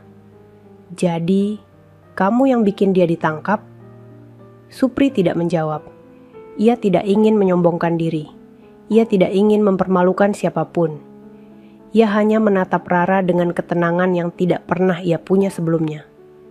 Tetapi Rara tidak kuat menghadapi tatapan itu. Ia menunduk. Tangannya gemetar, lalu berkata lirih yang hanya bisa didengar oleh Supri. "Aku salah ninggalin kamu, Pri." Kata-kata itu membuat beberapa pedagang di sekitar saling berpandangan. Supri menutup matanya sebentar. Luka lama yang ia simpan perlahan naik ke permukaan. Ketika ia membuka mata lagi, ia tidak melihat Rara sebagai wanita sombong kemarin. Ia hanya melihat seseorang yang tersesat oleh ambisinya sendiri. "Rara," ujar Supri pelan, "hidup bukan soal siapa yang lebih tinggi atau lebih kaya. Kamu pilih jalanmu. Aku gak dendam, tapi aku juga gak bisa kembali ke masa lalu." Air mata Rara jatuh. Ia menutup wajahnya dengan kedua tangan. Tubuhnya bergetar. Tidak ada tawa sombong. Tidak ada kalimat merendahkan. Yang tersisa hanya penyesalan. Supri berdiri, meletakkan tangan di bahunya dengan sangat ringan. "Kamu kuat," katanya. "Kamu bisa jalan lagi. Tapi kali ini, bukan lewat hidup orang lain." Rara mengangkat wajahnya, menatap Supri sekali lagi. Lalu ia melangkah mundur, berbalik, dan pergi meninggalkan kerumunan pasar yang masih menggema oleh kejadian barusan. Ridwan menepuk bahu Supri. "Kamu baik banget sama dia, Pri." Supri menjawab pelan. Gak ada gunanya balas dendam ke orang yang sudah kalah dengan hidupnya sendiri. Hari itu, di depan kamera wartawan dan tatapan masyarakat pasar, keadaan benar-benar berbalik. Supri bukan lagi lelaki kecil yang dihina. Ia berdiri dengan martabat yang ia bangun sendiri. Ia adalah suara kebenaran yang tidak pernah mereka perhitungkan. Dan tanpa perlu berteriak, semua orang tahu siapa yang telah menjungkir balikkan kekuasaan seorang pejabat besar. Beberapa minggu telah berlalu sejak hari penggerbekan itu. Kota perlahan kembali tenang, tetapi dunia Supri berubah selamanya. Nama Bram semakin memenuhi berita. Setiap hari ada laporan baru tentang perusahaan palsu, aliran dana gelap, dan saksi-saksi yang mulai berani buka suara setelah melihat keberanian seorang tukang becak yang tidak pernah dianggap siapapun. Sementara itu, hidup Supri perlahan mendapat cahaya baru. Pagi itu, ia duduk di bangku kecil depan kos, ditemani aroma nasi goreng dari warung sebelah. Mataharinya cerah. Tidak sesuram hari-hari ketika ia masih hidup dalam bayang-bayang fitnah. Ponselnya berbunyi. Sebuah pesan dari Maya masuk. "Pak Supri, Bapak dapat penghargaan pelapor keberanian dari lembaga. Prosesnya sudah selesai. Tolong datang hari ini sore." Supri menatap layar itu lama. Ia tidak pernah membayangkan bahwa suatu hari dirinya yang dulu dianggap tidak berguna akan diundang secara resmi oleh lembaga negara. Dadanya hangat, bukan karena bangga, tetapi karena rasa syukur yang sulit dilukiskan dengan kata-kata. Sore harinya, Supri datang ke kantor lembaga anti korupsi. Ia mengenakan kemeja sederhana, satu-satunya kemeja terbaik yang ia punya. Ridwan ikut menemaninya. Ketika mereka masuk, beberapa pegawai memberi hormat kecil, sesuatu yang membuat Supri hampir tidak percaya. Di ruang utama, Maya berdiri menunggunya sambil tersenyum. "Selamat sore, Pak Supri. Terima kasih sudah datang." Supri menunduk sopan. "Saya yang harusnya berterima kasih, Bu Maya." Dari dalam ruangan, seorang pejabat lembaga berjalan mendekat sambil membawa amplop coklat tebal. Ia menyerahkan amplop itu kepada Supri dengan suara hangat. "Ini bentuk penghargaan kami atas keberanian Bapak dalam melapor. Tidak banyak orang yang punya hati sekuat Bapak." Supri menerima amplop itu dengan tangan gemetar. Bukan karena nilai uangnya, tetapi karena arti dari segala yang telah ia jalani. Setelah acara kecil itu selesai, Supri dan Ridwan berjalan keluar gedung. Matahari senja jatuh di wajah mereka, memberi kehangatan yang menenangkan. "Pri," kata Ridwan sambil tersenyum. "Kamu sekarang bukan tukang becak biasa. Kamu contoh bahwa orang kecil bisa melakukan sesuatu yang besar." Supri tertawa kecil, menggeleng. "Aku cuma ingin hidupku balik seperti dulu. Cuma itu." Tapi Ridwan menepuk bahunya. "Kadang Allah kasih lebih dari yang kita minta." Malam itu, Supri kembali ke pasar tempat ia bekerja sejak 2 tahun lalu. Namun suasananya berbeda. Begitu ia tiba, para pedagang, para langganan, bahkan orang-orang yang dulu menertawakannya langsung menghampiri. "Beneran ya Bang? Itu abang yang bantu nangkap pejabat itu." "Bang Supri, kami bangga banget. Pasar ini bangga." "Abang hebat, hebat banget." Supri tersenyum gugup. Ia tidak terbiasa mendapat perhatian seperti itu. Namun ia belajar bahwa kebaikan hati orang-orang kecil lebih tulus dari apapun. Mereka merayakan keberhasilannya tanpa iri, tanpa pamrih. Di sudut pasar, perempuan tua penjual sayur, yang dulu membelanya saat semua orang menjauhinya berdiri sambil tersenyum. "Pri, Ibu bangga sama kamu. Kamu sudah buktiin kalau kebenaran gak pernah kalah." Supri menunduk hormat, hampir meneteskan air mata. Beberapa hari kemudian, Supri membuat keputusan besar.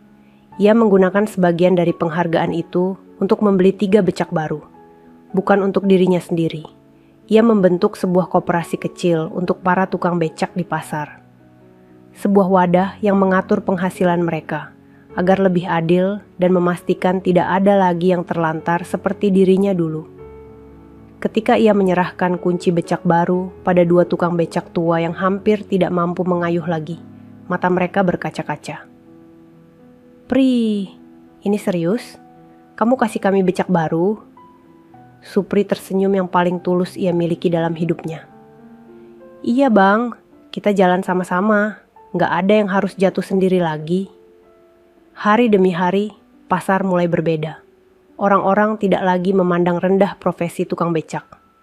Mereka tahu bahwa salah satu di antara mereka pernah mengguncang kursi seorang pejabat yang dianggap tak tersentuh. Supri menjadi harapan baru. Bukan karena ia ingin dihormati, tetapi karena ia membuktikan bahwa kebenaran bisa muncul dari mana saja. Bahkan dari roda tua yang setiap hari berkeliling di bawah terik matahari. Sore itu, Supri mengayuh becak barunya pelan-pelan melintasi pasar. Becak itu kokoh, catnya mengilap, rodanya berputar mulus. Anak-anak kecil berlari di sampingnya sambil tertawa. Seorang pedagang roti berseru, "Bang Supri, becaknya baru ya? Ganteng banget." Supri tertawa pelan. "Becaknya aja yang ganteng, orangnya mah masih sama." Namun dalam hati, ia tahu itu tidak benar. Ia bukan lagi orang yang sama. Ia telah kembali berdiri. Ia telah mengambil hidupnya kembali. Ia telah menata ulang jalan yang dulunya remuk dihantam fitnah. Ketika matahari senja memudar perlahan dan cahaya emasnya jatuh di wajah Supri, ia memejamkan mata sejenak, merasakan angin sore yang lembut menyentuh kulitnya. Roda becaknya berputar, tapi kali ini bukan karena terpaksa, bukan karena terhimpit keadaan. Roda itu berputar untuk hidup baru yang ia pilih sendiri. Untuk pertama kalinya, Supri merasa benar-benar merdeka. Sahabat semuanya, ceritanya telah selesai. Terima kasih sudah menyimak cerita tadi hingga selesai. Semoga cerita tadi bisa memberikan banyak pelajaran kepada kita semua. Sebelum kami akhiri video ini, jika kalian berkenan dan menyukai cerita seperti ini, jangan lupa klik suka, tinggalkan komentar, bagikan cerita ini kepada sahabat kalian, dan pastikan subscribe channel Sudut Hikmah, agar kalian bisa selalu menonton cerita-cerita terbaru dan inspiratif dari channel kami. Terima kasih. Wassalamualaikum warahmatullahi wabarakatuh.